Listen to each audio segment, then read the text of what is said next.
মতন এক কান দিয়ে শুনে যাবে। হ্যাঁ, সেদিনকে অত করে বোঝালাম কি হচ্ছে, নাক মুখ চুলকাচ্ছে, ও যেন কিছুই শুনতে পাচ্ছে না। না, ন্যাকামো হচ্ছে, ন্যাকামো। আমি কি বলছি? হ্যাঁ, বলেছি না সেদিনকে? আবার কথা শোন, আমি যেটা বলিস,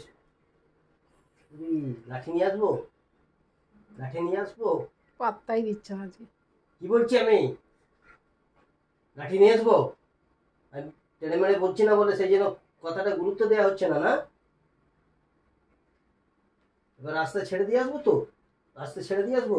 হ্যাঁ, কত বন্ধু আছে তোর রাস্তাতে, কত বন্ধু আছে, তারা দেখবে তো এরকম গালে তুলে খাওয়াবে। এই এদিকে কি হলো কি? তেল মারতে আসবি না, চল রাস্তায় ছেড়ে দিয়ে আসবো। চল চল, রাস্তায় ছেড়ে দিয়ে আসি তোকে, তোর কত বন্ধু, তোকে খাওয়ায় পড়ায় দেখবো। চল চল চল, রাস্তায় চল, ছেড়ে দিয়ে আসি। বন্ধু আছে, লাভার আছে? হ্যাঁ, তোর লাভার আছে? নেই, ওসব নেই। আমি কি বলছি?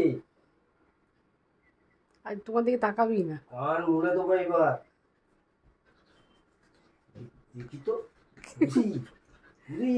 ও ও তুমি ওর উপর রাগ করবে? দেখো, পটানো, পটানোর মাস্টার দেখো, পটিয়ে পটিয়ে ফেললো। পটিয়েছি। ও জানে অন্যায় করেছে, যখন ও জানে অন্যায় করেছে তখন কীভাবে ওর যে ওই জায়গার সিচুয়েশনটা সামলাতে ও খুব ভালো করে জানে। পটাতে হবে। চল তোকে ও ছেড়ে জানে দিয়ে তোমাকে কিভাবে পটানো যায়, ও খুব ভালো করে জানে। জানে মাকে পটানো যায় না, বাপিকে পটানোর মাস্টার একেবারে। পাগলা কোথাকারে। বাইরে বাপি বলে দিয়েছে যে বাইরে থেকে আসবি হাত পা ধুবি, মুখ ধুবি। তার কথাটা শুনিস না কেন বাপির? তার জন্য তো রেগে যায়। এইবার রাস্তায় ছেড়ে দিয়ে আসবো, দেখবি তখন তোর পেছনে কত লোক বলো দৌড়ে। ওইসব বাজে কথা বলতে নেই বাপি, ওইসব বাজে কথা বলতে